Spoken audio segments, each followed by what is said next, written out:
lumbar, lalo daw makukondis sa bigog. So, parang na rin sinabi, yung ICC court, ay kangaroo court nga. Alam nila.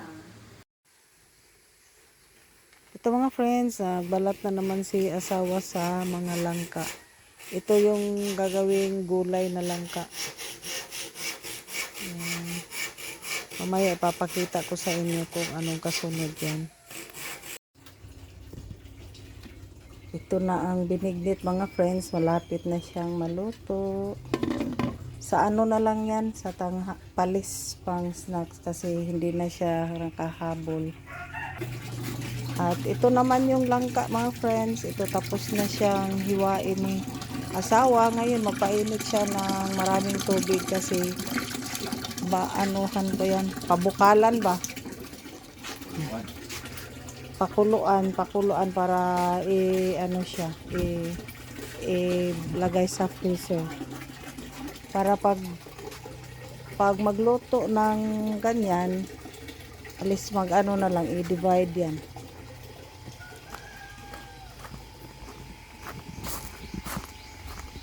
At ito naglagay na sila ng ano ba ng pisi sa Tagalog ha? Lubid. Lubid.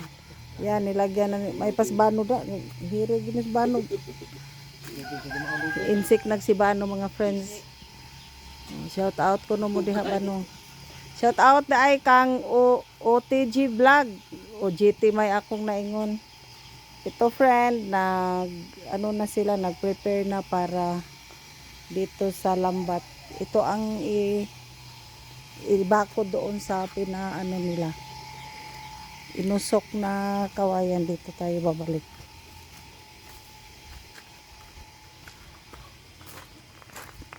Ayan tapos na sila nang maglagay ng mga poste pagkabitan doon sa lambat.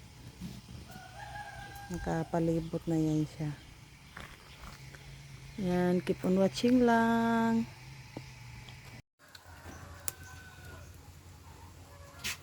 At ito na mga friends, kumulo na yung pinainit na tubig. Lagyan ko siya ng suka. Ayan. Kasi sugnod na nato. Dito ito. Palong mo man.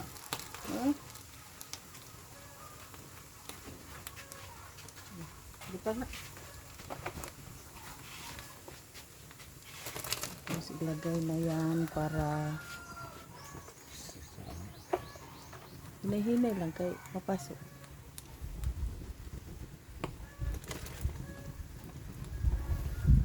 Lapuan. Thank you pala sa nagturo sa akin ito, yung aking sister. Mausok.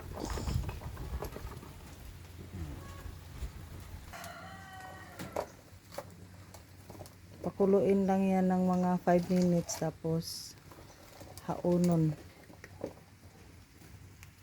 Hello mga friends, good morning. Maayong udto, maayong buntag sa inyong tanan. Ito pala mga friends, dumating na yung ubi na binigay ni Ate Beth. Shout out pala kay Ate Beth from Fatima. Binigyan ko kasi siya ng ubi ba na yung ready na lutuing ubi jam. Tapos iyan, binigyan din niya ako ng yung luto ng ubi. Super sarap po ang sarap pala gumawa ni Ate Beth ng ubi. Ito siya mga friends.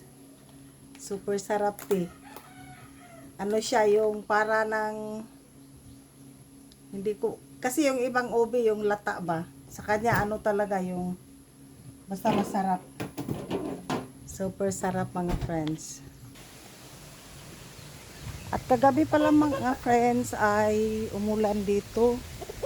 Super lakas ng ulan kaya hindi muna ako pumunta doon sa garden dahil tingnan nyo yung tubig nakaapaw sa may tulay. Yan na siya mga friends. Kaya di muna ako pumunta doon kasi baka siya madulas. At samahan niyo ako mga friends, pupunta pala ako doon sa pinagawa namin kahapon yung bakod ba para sa mga manok.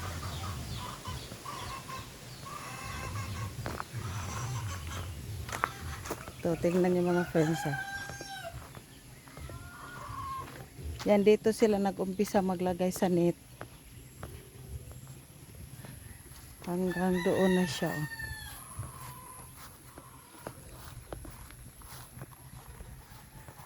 Yun si asawa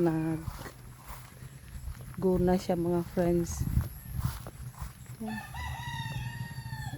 Piniprepare lang kasi to para pag dumami na yung mga manok ay may mapaglagyan na.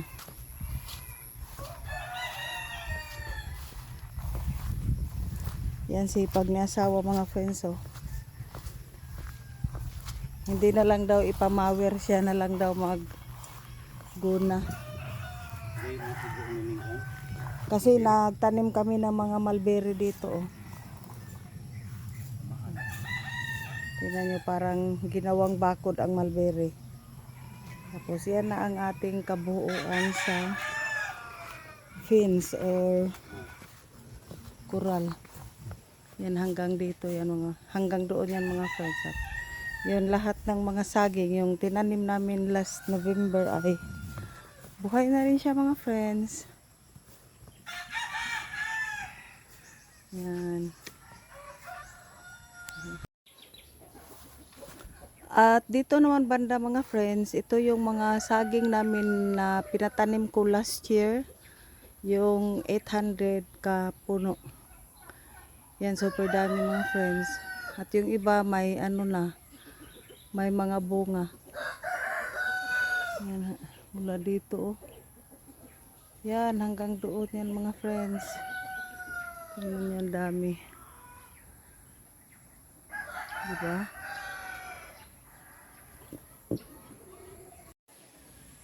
At ito mga friends, yung aking mga sibuyas. Hindi pa siya maraming dahon kasi puro yan mga bago. At ito may may masimot pa tayong mga talong, kaya kunin na natin kasi paano na to mga friends, pa dugnas na ba.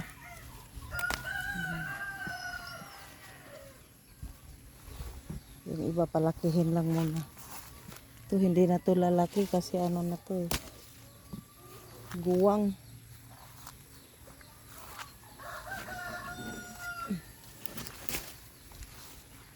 Yan, nilagyan rin na asawa dyan ng mga mulberry.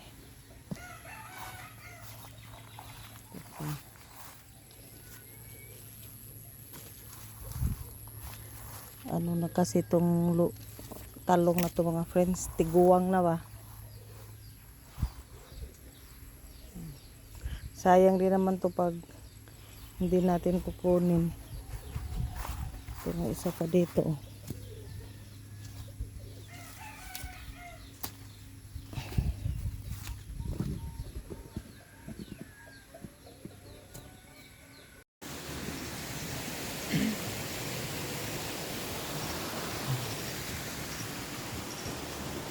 Good morning mga friends. Ito, dito naman kami ngayon sa Tabok. Iba naman ang ginagawa nila ngayon mga friends kasi tapos na yung kinabit yung lambat doon sa kulungan ng manok at pinapalinisan ko dito yung sa may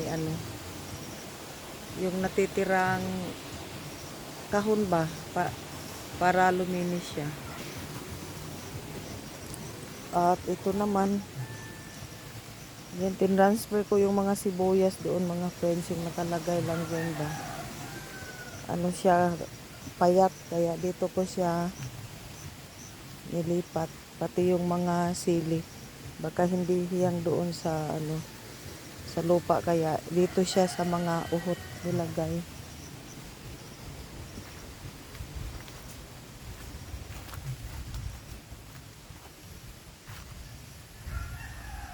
At itong mga friends, yung pipino ay may mga bulaklak na siya.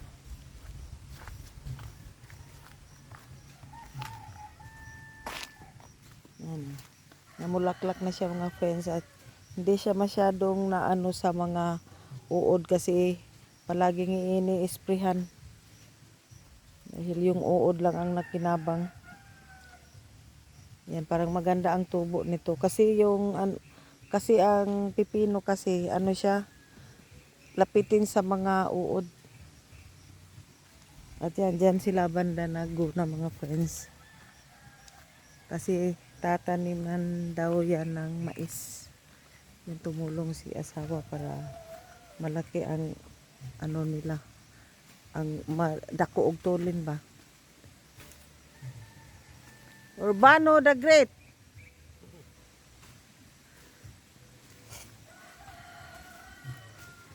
At ito na yung mga friends, yung labuyo. Malaki na siya. Nilagyan kasi siya ng fertilizer. Pati doon sa uy. Oh. Namuwak naman yung palya oh. Ana. May bulaklak na ang ampalaya di ay mga friends. Bulaklak pa yan, hindi pa yan bunga. Yan oh, may bulaklak pa.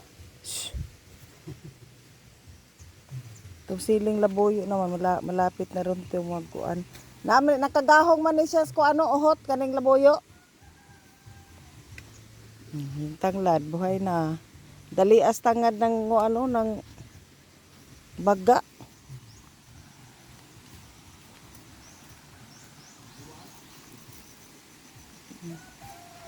At itong labuyo mga friends, mayroon na rin siyang namulaklak.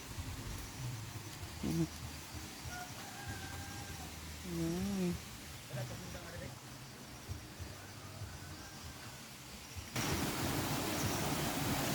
Yan, balik muna ako sa kabila mga friends kasi inutusan ako ng asawa ng sundang at saka yung bunit niya kasi mainit. Ipunotching lang mga friends at happy birthday pala kay Tatay Digong. Happy birthday tay at sana makauwi ka na dito sa Pilipinas, PRRD. At maraming salamat Lord dahil dininig mo ang lahat ng dasal ng mga Filipinos at sana po makauwi na si Tatay Digong. Happy birthday, 80th birthday PRRD. Happy birthday po, we love you. At ito mga friends, habang busy naman sila doon sa Tabok, ako dito ako mga friends sa magaan lang na trabaho. Buti na lang may mga disposable glass pa dito. Iyan, nilagyan ko na siya ng butas mga friends kasi i-transfer ko tong iba kasi mga kamatis to sayang naman pag pinabayaan lang to dito. Patubuin ko na kagaya nito ba. At mayroon pa dito magpaano rin ako ng mga talong. Kasi yung talong hindi siya tumubo. Ito mag-start na ako dito maglagay ng mga friends. Update ko na lang kayo mamaya pagkatapos. Ito mga friends, tamang-tama lang yan. Tapos na ako maglagay dyan ng mga sakto naman may sita mga friends. Sa ngalan sa Amahan, sa anak ko sa Diyos na Espiritu Santo, Ginoo amo ang mga anak ugmaon o naluluyon, tuguma o bantayi ang kanang mga banay sa hingpit, nga kahiusahan sa gugma, o pagpinabangay sa usag-usa, itisok sa matagsakit ang diwa sa mahigugmaon, kabuutan o disiplina, hinaot paunta ang ilang kaligdong o kamatinud-anon, makadasig sa ilang mga anak. Amen. Ang mga namo nga nasa langit, pagdaygon ang imong ngalan, umabot ka namo ang imong harian, matuman Ginoo ang imong pagbuot dinhi sa yuta, maayong sa langit. Ang kalangalan sa matagal na nakatanan ng pangalawa sila kami sa nasa sabi ko sa dito sa kami tugin sa panulahin ng alaw sa kami sa daot. Maayong buntag. Yan, aalis na sila. Kabaing na. Sige, ayo-ayo. Salamat.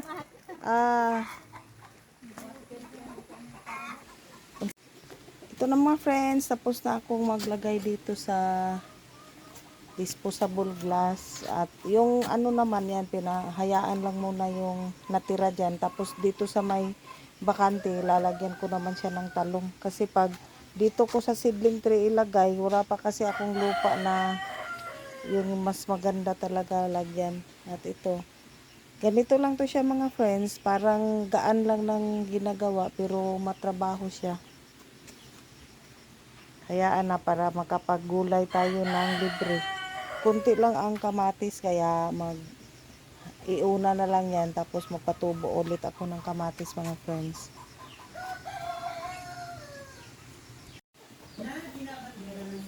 Yan mga friends, hindi tayo mawawalan dito ng trabaho sa bukid kaya ito lang muna ang update ko ngayong umaga.